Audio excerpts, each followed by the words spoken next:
Bem, queridos, segunda carta de Paulo aos Coríntios, capítulo 11. Nós vamos do verso 16 até o verso 33. Uma passagem é longa e eu também não vou falar dela toda hoje. Quer dizer, eu vou falar dela, mas não vou expor toda a passagem. Nós vamos lendo à medida que a exposição prossegue. Nós estamos aqui na parte final da segunda carta aos Coríntios, e nós já vimos que nessa parte, capítulo 10 até o capítulo 13, o tom de Paulo, que até então era amistoso e de reconciliação com os coríntios, diante de todas as tensões que haviam acontecido, o tom muda. Paulo se torna irônico, mordaz, crítico, às vezes até ameaçador. E nós imaginamos que entre os capítulos 9 e 10, o que aconteceu foi que a situação em Corinto mudou, de uma situação que havia sido reportada por Tito como sendo de tranquilidade, os coríntios estavam arrependidos de toda a atitude deles com relação ao apóstolo Paulo, tinham disciplinado alguém que estava liderando a oposição ao apóstolo Paulo. De repente, a chegada de falsos mestres, se passando por apóstolos de Cristo, mudou a situação. Os coríntios começaram a dar ouvidos a esses mestres que vinham de Jerusalém com cartas de recomendação, se autoelogiando, se autoproclamando como ministros de Jesus Cristo, diminuindo Paulo, com isso desgastando a imagem de Paulo e querendo tomar a liderança da igreja. E já tinham avançado bastante.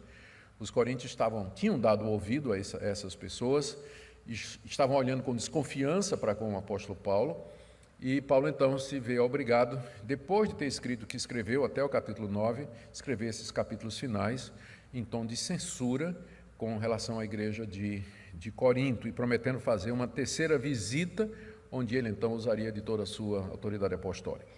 O que ele faz nesses capítulos aqui é rebater as críticas que esses autodenominados apóstolos estavam fazendo a ele, especialmente aquela de que Paulo era um tolo, porque se gloriava, tinha tomado uma série de atitudes erradas e, enfim, era um verdadeiro fracasso no ministério. E eles estavam focando, Paulo aqui foca numa crítica em particular, é que esses mestres diziam que Paulo estava se gloriando indevidamente da sua autoridade, que Paulo falava de si com altos elogios e queria com isso se impor na igreja de Corinto. E de fato, se você der uma olhada na primeira carta aos Coríntios, no capítulo 9, Paulo diz mesmo que ele é apóstolo, ele é o pai espiritual da igreja e que ele teria direito, inclusive, a sustento. Só que ele não quis fazer isso, ele nunca recebeu um centavo da igreja de Corinto. Mas nem por isso ele deixou de dizer que ele teria direito a isso se quisesse, uma vez que ele era apóstolo de Cristo. Se não era apóstolo para mais ninguém, pelo menos para a igreja de Corinto ele era, que é o pai da igreja, e aquilo foi então, passou a ser usado pelos inimigos de Paulo como uma demonstração da sua tolice, da sua arrogância, da sua insensatez e assim por diante. Paulo oferece várias justificativas sobre o porquê ele se gloriou, desde o capítulo 10. Deus tinha dado autoridade a ele sobre os coríntios para edificá-los, não para destruí-los, capítulo 10, de 8 a 12. Quando Paulo se gloriava, ele se gloriava dentro da esfera geográfica de ação que Deus havia reservado para ele, portanto, Paulo não se gloriava no trabalho dos outros, mas sim naquilo que Deus tinha feito através dele, capítulo 10, de 13 a 18. E Paulo fazia aquilo porque ele tinha zelo pela igreja, assim como o pai de uma virgem prometida em casamento a um noivo, que é Cristo, capítulo 11, de 1 a 2. E ele tinha receio que o diabo ia corromper a mente dos coríntios, como tinha enganado Eva lá no paraíso, capítulo 11, verso 3. Além disso, os coríntios já haviam acolhido e estavam sustentando os falsos mestres, capítulo 11, verso 4. E Paulo não se considerava um apóstolo inferior a eles, que o criticavam, capítulo 11, de 5 a 6. E Paulo tinha se gloriado de não ter recebido o sustento dos coríntios, porque o motivo era: eu não quero ser pesado a vocês. E por último, como foi visto na segunda-feira passada, ficou clara a natureza dos inimigos de Paulo. Eles eram apóstolos, está aqui no capítulo 11, verso 13, são falsos apóstolos, obreiros fraudulentos, transformando-se em apóstolos de Jesus Cristo, exatamente como o diabo, que estava por detrás deles, era capaz de se transfigurar em anjo de luz. Então, essa era a natureza do problema que Paulo estava enfrentando. A tensão era muito grande, a pressão era muito grande, os inimigos eram desleais, havia ação satânica por detrás. Paulo, então, se sente na necessidade de explicar o porquê daquela aparente glória que ele exibia diante dos coríntios. O que nós temos aqui no capítulo 11, de 16 até 33, até o final do capítulo 11, é Paulo pedindo permissão para se gloriar mais um pouco. Todo mundo estava lá em Corinto dizendo que Paulo era doido. Paulo diz, então tá bom, então me recebam como doido, e já que eu sou doido, eu vou me gloriar um pouquinho. Então ele pede permissão para continuar a se gloriar, que é a primeira parte que nós vamos ver aí do verso 16 até o verso 18. Depois de pedir permissão para se gloriar, Paulo dá a razão do pedido. A razão é dupla. Primeiro, porque os coríntios se julgavam sensatos, mas estavam tolerando os insensatos, e porque Paulo, usando de ironia, diz que ele poderia ter se aproveitado deles quando estava lá e não se aproveitou. E aí, no terceiro ponto, nós vemos, então, aquilo para o qual Paulo está se preparando, que então ele começa a se gloriar. Só que aí vem uma grande surpresa. Paulo está dizendo, olha, vocês não me considerem como doido, eu não sou. Bom, já que vocês estão me considerando como doido, então eu vou agir como doido, eu vou me gloriar. Mas eu vou me gloriar porque vocês são insensatos, vocês estão tolerando esse pessoal aí. Então, se é para me gloriar, lá vai.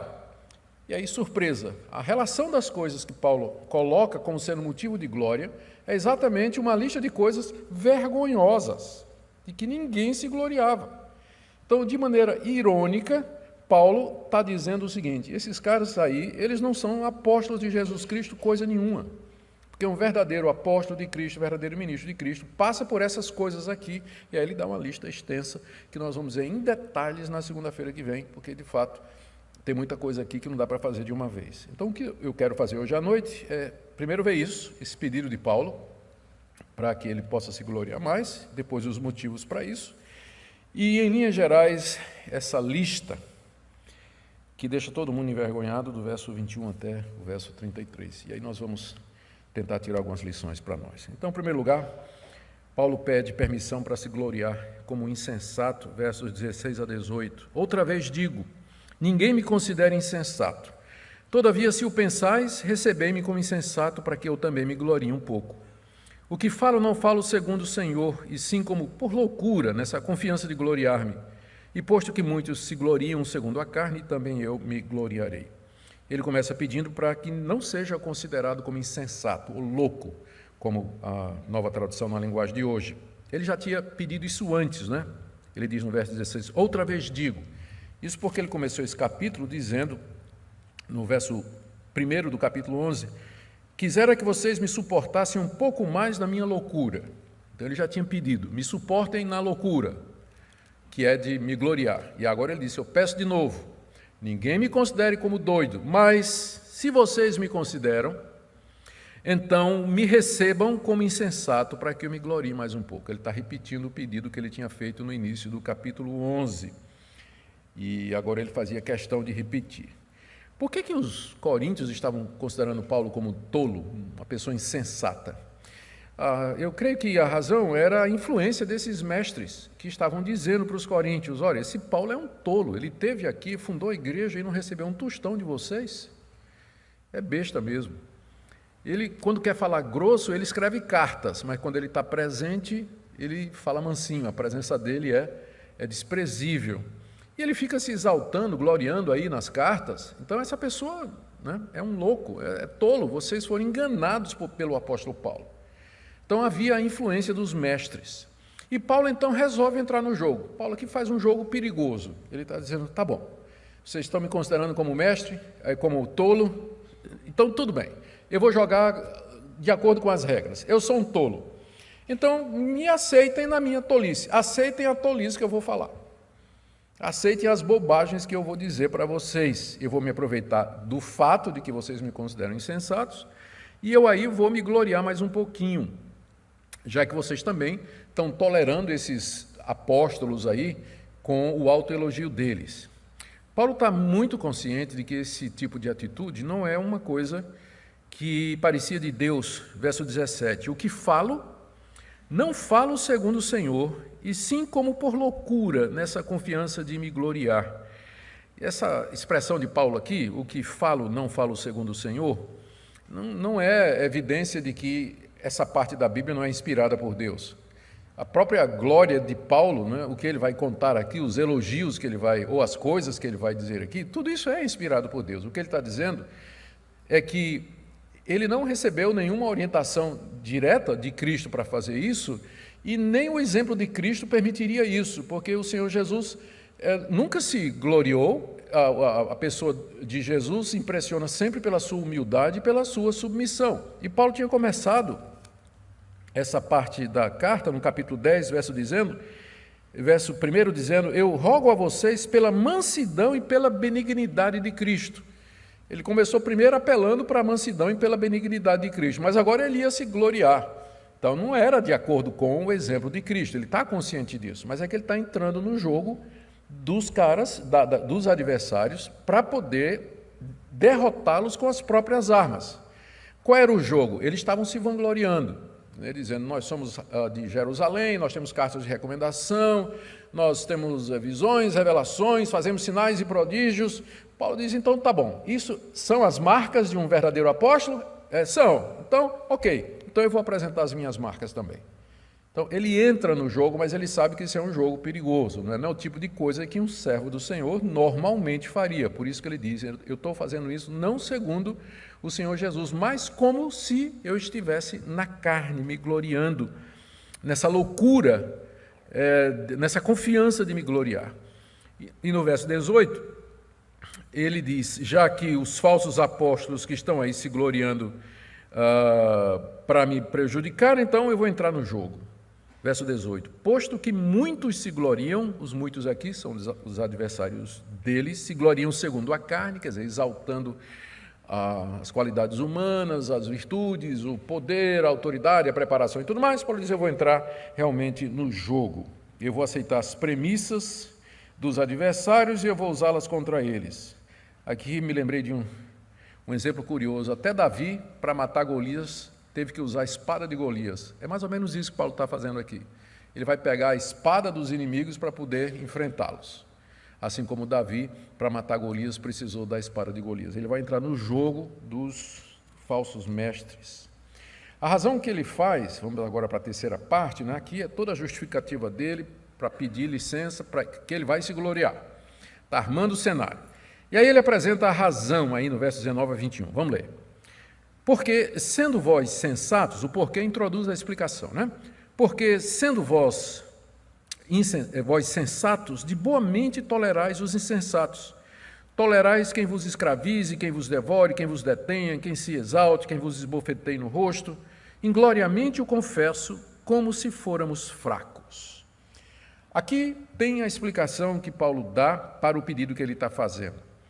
A explicação é essa, está no verso 19. Os coríntios se julgavam sensatos, mas de boa mente toleravam os insensatos. Os insensatos eram os falsos mestres. E os coríntios estavam tolerando a insensatez deles, a autoglorificação, o autoelogio. E estavam fazendo isso, Paulo diz aqui, de boa mente, quer dizer, de boa vontade, até com prazer. Os coríntios tinham perdido todo o senso de crítica e de julgamento. A essa altura já tinham abandonado a lealdade com o apóstolo Paulo e estavam de boa mente aceitando aquelas pessoas. E aquelas pessoas, Paulo diz, o que eles estão fazendo? Vocês não estão vendo o que é que essas pessoas estão fazendo com vocês? Vocês toleram, verso 19, os insensatos? Aí ele continua no verso 20, dizendo 5 coisas que os falsos mestres estavam fazendo na igreja, que eram coisas insensatas, mas que os coríntios estavam aceitando. Primeiro, tolerais quem vos escravize. O que isso significa? Provavelmente que os falsos mestres estavam assumindo o governo da igreja e estavam impondo a lei de Moisés, que é um sistema de escravidão. Lembra que eles são judaizantes, e a mensagem deles é essa, é necessário guardar a lei de Moisés, que Paulo sempre chama de escravidão. O crente está livre disso, Mas agora os coríntios, insensatamente, de boa mente, estavam aceitando a mensagem desses falsos mestres, de submetê-los outra vez à lei de Moisés e ganhar o domínio da igreja e o governo da igreja. É isso que eles estavam fazendo. Vocês estão tolerando, aceitando que eles estão fazendo isso. Segunda coisa, vocês toleram quem vos devore. Devorar aqui é uma referência à exploração financeira que esses falsos mestres estavam fazendo. Eles estavam devorando os recursos financeiros dos coríntios. Eles estavam pedindo as ofertas, estavam pedindo os dízimos, estavam abusando da hospitalidade, porque eles eram mercenários. No final, era isso que eles queriam mesmo, não é? Se aproveitar das igrejas e ganhar dinheiro. Então, eles estavam escravizando os coríntios, devorando financeiramente os coríntios. Terceira coisa, está no verso 20. Vós tolerais quem vos detenha. A palavra deter aqui é uma palavra difícil, tradução. Significa parar alguém, no sentido de apanhar, como numa armadilha. Então, talvez a melhor tradução seria essa. Vocês estão tolerando esse pessoal que está apanhando vocês através do engano, está prendendo vocês como quem prende um pássaro na armadilha, com as suas ideias, com os seus pensamentos, e vocês estão tolerando isso, vocês estão sendo levados escravos a isso, estão sendo detidos, presos, apanhados por esses falsos mestres. Quarto, vocês toleram quem se exalte. Não é difícil imaginar. Esse pessoal chegava na igreja dizendo, nós somos apóstolos de Cristo, somos judeus, vocês são gentios, vocês são coríntios, vocês são, nem povo de Deus vocês eram, Deus tem uma aliança com a nação de Israel. Então, desprezavam os coríntios e se exaltavam. E em quinto lugar, final do verso 20, vocês toleram quem vos esbofeteie no rosto. A gente não sabe se Paulo está se referindo de maneira literal ou figurada a isso aqui. Os dois cabem. Quando ele diz aqui, vocês estão tolerando quem esbofeteie vocês no rosto, se isso aqui é uma figura, está simplesmente dizendo que os falsos mestres desprezavam os coríntios, porque uma das maneiras de você demonstrar desprezo na época era bater com as costas da mão na cara de alguém. É a mesma palavra que tem aqui, que Jesus usou lá no Sermão do Monte, dizendo, se alguém te bater no rosto, na face direita, você vira a outra face. A palavra para bater lá era usada para aquele bofete que era dado com as costas da mão, que significava uma atitude de desprezo. É a mesma palavra aqui. Então, talvez seja isso que Paulo está dizendo. Esse pessoal está desprezando vocês, humilhando vocês, ou talvez até literalmente. Não é como se esses caras chegassem na igreja e dissessem, vocês, aceitando o apóstolo Paulo, vocês são loucos, vocês são burros, como é que vocês aceitam o apóstolo Paulo? Pode ter sido físico também. O fato é que essas pessoas estavam abusando dos coríntios, olha as expressões que Paulo usa aqui, e os coríntios de boa mente toleravam essas pessoas. Dá para ver porque que Paulo está indignado, Dá para ver porque Paulo está indignado. E ele diz, então, se vocês são capazes de suportar esse pessoal, então me suporte mais um pouquinho também. Aguenta o que eu vou dizer? Curioso, a ironia de Paulo aqui, não é? Vocês se consideram sábios, mas, na verdade, vocês suportam aqueles que fazem tudo isso com vocês. O verso 21 é um verso complicado de entender também. A nossa tradução não saiu melhor, não é das melhores. Ela diz assim, ingloriamente o confesso, como se fôramos fracos. Difícil, de compreender o que é que Paulo quer dizer aqui, mas provavelmente o que ele está dizendo assim, eu confesso ingloriamente de que eu fui fraco quando eu estive aí.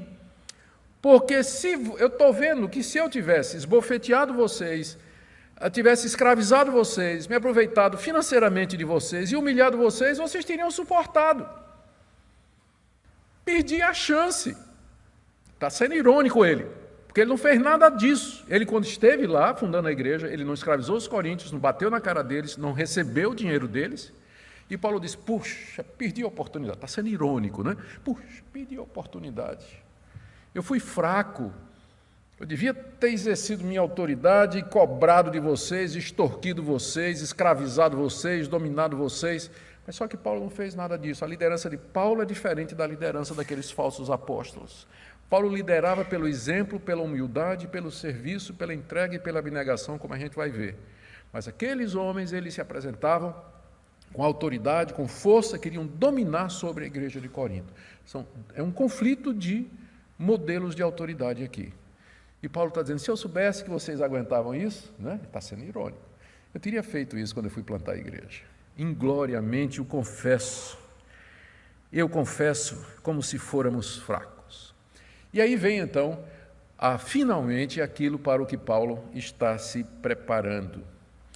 Ele agora começa então a se gloriar. Até agora ele vinha dizendo, eu vou me gloriar, né? É insensato, mas vocês são insensatos. Vocês estão suportando esse tipo de coisa aí.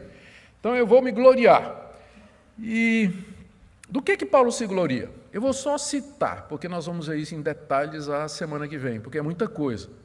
Então, primeiro, ele vai dizer que os seus adversários não são mais judeus do que ele.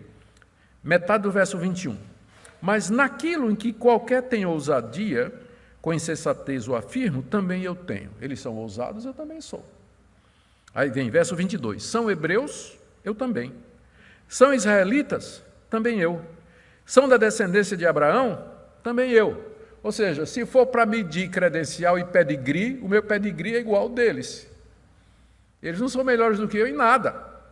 Se o que conta é raça, origem israelita, eu também sou. Está aqui. Minha carteira de identidade, né? Está aqui meu passaporte. Para provar que eu não estou inferior a eles, se o que está em jogo é a procedência racial. Depois, o que Paulo faz é que, se for comparar quem é mais ministro de Cristo, Paulo vai dizer que ele é muito mais. Está aí no verso 23. São ministros de Cristo, porque era isso que eles diziam, não é? Paulo diz, falo como fora de mim. Paulo está bem consciente de que ele está fazendo um jogo perigoso, não é? Estou falando aqui como se eu estivesse fora de mim. Não é porque ele está se comparando, coisa que o cristão nunca deveria fazer. Se comparar. Mas ele está obrigado aqui a fazer isso, porque o que está em jogo é a igreja de Corinto e a verdade do Evangelho. Então, meio que fora de si, Paulo diz, eles são ministros de Cristo, eu muito mais. E aí você esperaria para ver Paulo dizendo assim, olha, ganhei tantas almas, abri tantas igrejas, converti tantos sacerdotes, levei ao arrependimento tantos fariseus. Você esperaria uma coisa assim, não é? Só que aí o que Paulo vai se gloriar são coisas que são consideradas vergonhosas. Primeiro, ele se gloria das perseguições que ele sofreu. Veja aí, do verso 21 até o verso 25. Perdão, não. Do verso 23 em diante. São ministros de Cristo, falam como fora de mim. Eu ainda mais. Aí, como eu disse, você esperaria os números grandiosos? Aí vem. Em que Paulo é ministro de Cristo? Mais. Em trabalho, muito mais em prisões, em açoites, sem medida, em perigos de morte muitas vezes. 5 vezes recebi dos judeus uma quarentena de açoites menos 1. Fui 3 vezes fustigado com vara, 1 vez apedrejado, em naufrágio 3 vezes, 1 noite e 1 dia, passei na voragem do mar, que ele já mudou. A partir do verso 25, ele conta agora as privações que ele passou nas suas viagens missionárias. Ele menciona aqui que ele foi fustigado com vara, apedrejado, naufrágio, 3 vezes ele passou por naufrágio, 1 noite e 1 dia passei na voragem do mar. Verso 26, em jornadas muitas vezes, em perigos de rio, perigos de salteadores, perigo entre patrícios, em perigos entre gentios, perigos na cidade, perigos no deserto, perigos no mar, perigos entre falsos irmãos, trabalhos, fadigas, vigílias, muitas vezes, fome e nudez, jejum, muitas vezes em frio e nudez. São ministros de Cristo, eu muito mais. Por quê? E ele não está apresentando assim, eu plantei, quantas igrejas esse pessoal plantou? Quantas pessoas levaram a Cristo? Não. A pergunta é, quem sofreu mais por Jesus? Quem foi mais perseguido por conta de Cristo? Esse é o critério. Não sucesso, não vitória, não números. Mas quem é que sofreu mais? Quem é que foi mais fiel ao Senhor Jesus Cristo? E aí a lista passa dos sofrimentos externos para o sofrimento interno.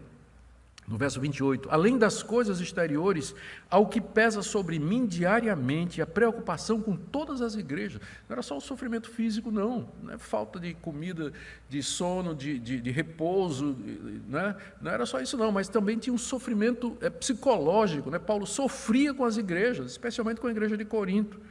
Quem enfraquece, estou no verso 29, quem enfraquece que também eu não enfraqueça? Quem se escandaliza que eu não me inflame? E a lista continua. E ele agora vai contar o que ele considera talvez a experiência mais marcante dele como ministro de Cristo. Ele diz aí, no verso 31 em diante: o Deus e Pai do Senhor Jesus, que é eternamente bendito, sabe que eu não minto. Qual foi a experiência da qual Paulo se gloria? Em Damasco, o governador preposto do rei Aretas montou guarda na cidade dos damascenos para me prender, mas num grande cesto me desceram por uma janela da muralha abaixo e assim me livrei das suas mãos. Olha a experiência que Paulo se conta aqui para se gloriar. Ele teve que fugir escondido num cesto de roupa suja, descido por cordas pelo lado de fora da cidade. Era disso que ele se gloriava. Por isso que ele pediu permissão desde o começo. Vocês já me sustentem, me suportem, porque eu vou me gloriar. Aqui qual é o ponto de Paulo aqui? Era para contar essas coisas que ele tinha pedido permissão desde o começo. Várias vezes ele disse: olha, eu vou ter que falar. É insensato, eu não queria, estou sendo pressionado. Então, se vocês estão achando que eu sou doido, me considere doido mais um pouquinho, que eu vou dizer mais alguma coisa. Eu vou me gloriar mesmo. Né? Vocês estão dizendo que eu estou me gloriando, agora é que eu vou me gloriar mesmo. Então, ele aqui usa de uma ironia profunda, se gloriando de coisas que eram consideradas vergonhosas e como evidência de fraqueza, derrota e de fracasso. Toda essa lista aqui é evidência de derrota, fraqueza e de fracasso. São coisas vergonhosas que, na maioria das vezes, as pessoas não queriam contar. Queriam esconder isso aí, para não dar sinal de fraqueza. Mas eram exatamente as coisas que Paulo menciona para ensinar que o verdadeiro ministro de Cristo é aquele que já sofreu por Cristo e que leva no corpo as marcas da cruz e que vive na plena dependência de suas fraquezas. O contraste é evidente, o que Paulo está querendo fazer aqui é óbvio, ele está derrotando os seus inimigos usando as mesmas armas, derrotando os inimigos no jogo deles. Ele entrou no jogo exatamente para isso. E aqui ele está derrotando os caras, dizendo: quem de vocês passou por isso? Qual daqueles apóstolos passou por um décimo disso que Paulo passou? Aquelas coisas de que eles se gloriavam era exatamente o oposto da glória que Paulo tinha que oferecer aqui. Eles se exaltavam, se autoelogiavam, mas nenhum deles passou uma humilhação pelo nome de Jesus. Então Paulo aqui os derrota no seu próprio jogo. Que lições nós podemos tirar dessa passagem, irmãos? Essa primeira eu coloquei aqui sem nem saber direito dar um exemplo, mas pelo que a gente está vendo aqui, nós vamos precisar de sabedoria para saber a hora quando a gente pode aceitar entrar no jogo do inimigo para derrotá-lo com suas próprias armas. E eu fiquei pensando em que situações do dia a dia o cristão poderia fazer isso. Às vezes numa discussão com um inimigo do Evangelho, ou uma pessoa que está fazendo questionamentos, ou talvez num ambiente acadêmico, universitário, que você diz assim: você aceita as premissas que estão sendo colocadas? Por exemplo, a ciência tem uma explicação para todas as coisas. Essa premissa é falsa. Mas você diz: tá bom, vamos aceitar. Então, cientificamente, explica aí a origem da informação do DNA. De onde vem? Você aceitou uma premissa falsa para entrar no jogo e derrotar o cabra com as mesmas armas que ele faria. Então, é isso que Paulo está fazendo aqui. Está derrotando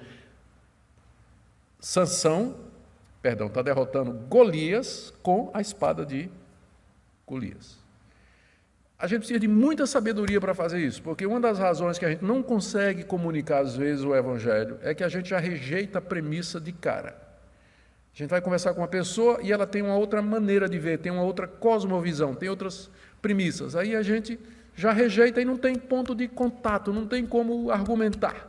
Mas, às vezes, a gente tem que entrar no jogo para, usando os próprios argumentos, mostrar para a pessoa a verdade do Evangelho, a clareza do Evangelho e a tolice da posição dela. Isso era o que Francis Schaeffer, famoso apologeta, chamava de tirar o teto, desconstruir a cosmovisão dos oponentes para depois você poder chegar com o Evangelho. Então, como eu disse, é um jogo perigoso, não recomendo para todo mundo, mas é o que Paulo fez aqui, e com grande sucesso, podemos dizer, e com grande sucesso. Mas fiquemos atentos para isso. Uma outra coisa que eu anotei aqui é o uso de ironia.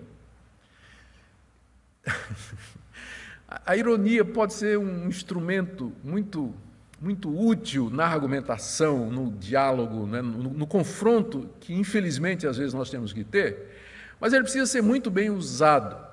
né? Precisa ser muito bem usado. Paulo está sendo...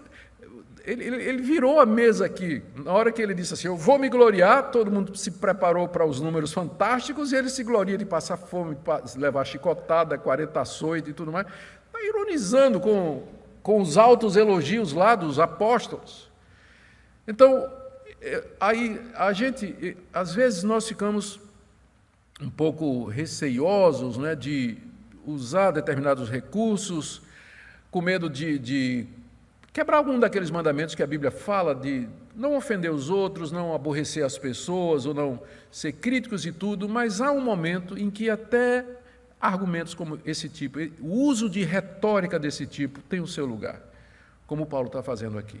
Mas eu não estou recomendando para você se você não tem alguma habilidade, porque não quero que ninguém saia daqui direto para o Facebook ironizar com a cara dos inimigos do Evangelho, né, que vai dar uma confusão muito grande. Você precisa ter a finura, a finesse do apóstolo Paulo, né, para poder fazer esse tipo de coisa. Mas apenas para dizer a você que nem sempre a ironia em si ela é ruim. Nem sempre é ruim, a gente devia estar pronto para encontrar e reconhecer ironia na Bíblia, senso de humor invertido, não é? Como às vezes Paulo usa aí também várias narrativas do Antigo Testamento. Uma terceira lição que eu queria tirar para nós é a insensatez óbvia de alguém se gloriar e autoelogiar de seus feitos com o objetivo de impressionar os outros.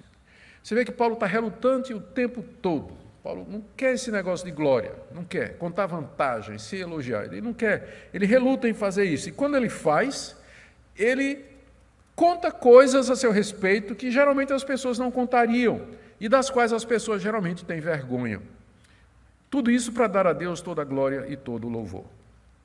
A outra lição que eu tirei aqui, eu penso que nós podemos meditar nisso, é que a autenticidade, de acordo com essa passagem, a autenticidade de um ministro de Cristo, do seu ministério, não se mede necessariamente pelas marcas costumeiras de sucesso, vitória e conquista que os nossos amigos do coaching estão tentando nos impor.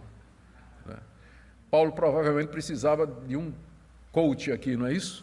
Um pouco mais de autoestima, um pouco mais de alvo, de planos e tudo, buscar a vitória.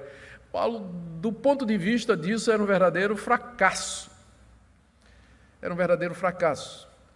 Então, essa passagem, ela nos alerta para o fato de que a autenticidade ou a veracidade de um ministério cristão, ele não se mede necessariamente por esses indicadores que para o mundo são sinais inequívocos de vitória, sucesso, fama, conquista, etc. Então, cuidado, só no dia do juízo é que nós vamos conhecer as verdadeiras motivações que estão por detrás de grandes histórias de sucesso evangélico. Vamos esperar chegar o dia do juízo. E por último, vamos pedir a Deus sabedoria para enfrentar a oposição no ministério. Imagino Paulo estando obrigado a fazer o que ele está fazendo aqui. E às vezes o pastor tem que parar o trabalho pastoral dele, pastorear ovelhas, escutar pessoas, ir atrás do desviado, pregar o evangelho, para gastar tempo se defendendo. Imagina o tempo e a energia que Paulo gastou em toda a correspondência com os coríntios para poder responder a todas aquelas aflições. Às vezes é necessário, a oposição é terrível, faz mal, mas nós precisamos de sabedoria para enfrentar. E pedir a Deus algumas coisas. Primeiro, humildade para ver quando a oposição está correta. Porque às vezes, né, a nossa tendência é toda oposição a gente... Mas às vezes as pessoas que nos criticam, elas têm razão em alguma coisa. E a gente precisa de humildade para escutar os críticos. Escutar aquele membro chato da igreja que fica no seu pé. Né, e que você quer se livrar dele de todo jeito. Mas presta atenção no que ele está dizendo. E com humildade, reflita se por acaso a crítica dele não tem um fundo de verdade. E aí vem, em segundo lugar, pedir a Deus que lhe dê graça e quebrantamento para você admitir, confessar e mudar. Não é demérito, não significa que seu ministério vai se enfraquecer se você admitir o que você errou. Quando eu era professor aqui no Seminário do Norte, dando aula para tempo integral aqui para os alunos, eu me lembro que tinha um cara, acho que era terceiro ou quarto ano, que eu achava que ele nunca devia ter vindo para o seminário, não. Quem mandou ele para o seminário cometeu um erro. Mas o cara estava lá no seminário. dava uma aula na segunda-feira de uma matéria, passava um trabalho, na sexta-feira eu dava aula, eu queria receber o trabalho. Todo mundo entregava o trabalho, menos ele. E isso direto. E o cara era desleixado mesmo. Aí um dia eu perdi a paciência, chegou na sexta-feira, todo mundo entregou o trabalho, menos ele. Aí eu dei um esculacho nele, grande, né, na frente de todo mundo, exemplarmente, humilhei o menino, mas humilhei mesmo. E me lembro que naquele fim de semana eu tinha que pregar em Natal. Lá vai eu dirigindo para Natal. Aí no meio da viagem, Deus disse, você errou. Quer dizer, ele não falou assim, né, no pé do ouvido, né, mas o coração, deixa claro, né, o coração, né, ouvia a voz de Deus dizendo, você pegou pesado com o menino, você humilhou o menino na frente de todo mundo. Não, Deus, mas fui a viagem toda brigando com Deus. Não, Deus, o cara é ruim, mas não está, ele se ouviu, não é a primeira vez, ele precisava disso para corrigir. Não, mas a sua maneira não está correta, não está correta, não está correta. Finalmente, na viagem de volta, Deus já tinha me convencido de que eu tinha errado. Mas agora eu estava negociando com Deus os termos da rendição, né? E ele não aceitaria outra coisa senão um pedido de perdão público lá na sala de aula ao menino. Ele não aceitaria outra coisa. Tá bom. Chegou a sexta-feira, chegou a segunda-feira, né? Depois de eu ter voltado, preguei domingo, segunda estava aí. Aí chegou a hora e eu, então, pedi perdão ao rapaz, na frente. E eu dizendo, acabou meu ministério aqui no seminário. Acabou, porque eu vou me humilhar, vou pedir perdão, vou admitir que eu errei, acabou. E aí, pedi perdão ao menino, me dirigi a ele publicamente e disse, olha, eu quero pedir perdão, eu humilhei você na última aula, não devia ter feito isso, peço que você me perdoe. Não disse assim, mas, né, você mereceu, não disse nada, porque confissão verdadeira não tem mas. Né? Confissão verdadeira não tem mas. Então, eu estava realmente arrependido, pedi perdão para o menino. Gente, esse moleque começou a chorar, se quebrou ali, e com ele a classe. Pediu perdão, ele disse, não, pastor, eu tenho que pedir perdão para o senhor tem razão, eu estou errado mesmo. E aí, então, eu me lembro que um dos meninos chegou depois para mim e disse assim, pastor, se a gente lhe respeitava antes, agora a gente lhe respeita muito mais, porque a gente está vendo que o senhor pratica aquilo que o senhor ensina. Em vez de o senhor endurecer o seu coração, o senhor se humilhou e pediu perdão. Pastores, nós não vamos perder a autoridade se a gente reconhecer a crítica, se a gente se humilhar, pedir perdão e consertar. Ao contrário, nós vamos crescer no conceito da igreja, porque nós estaremos praticando aquilo que nós dizemos para eles, que quando eles erram, eles têm que pedir perdão, eles têm que consertar. Então, oremos por isso, que Deus nos dê perseverança, para continuar sem desanimar, e uma vida reta e transparente que, com ações, cale a boca de todos os críticos. Que Deus nos ajude, irmãos, e para que nós sejamos bons ministros de Cristo, cristãos que andam nos caminhos de Deus, como Ele deseja de nós. Oremos. Ó Deus, pedimos que o Senhor nos dê um coração reto, quebrantado, temente a Ti, sabedoria para enfrentar as críticas, os adversários, e que nenhuma glória haja no nosso coração, a não ser aquelas experiências que nós passamos por amor do Teu Filho Jesus. Eu quero orar pelos que estão desanimados, estão cansados, que o Senhor os revigore e fortaleça, para que permaneçam, não desanimem, perseverem no caminho do Evangelho. E se há pessoas aqui com ideias erradas do que é o ministério cristão e a vida cristã, medindo-se por padrões mundanos de procedimento, nós pedimos que nessa noite o Senhor possa mudar essa maneira de ver. Em nome de Jesus. Amém.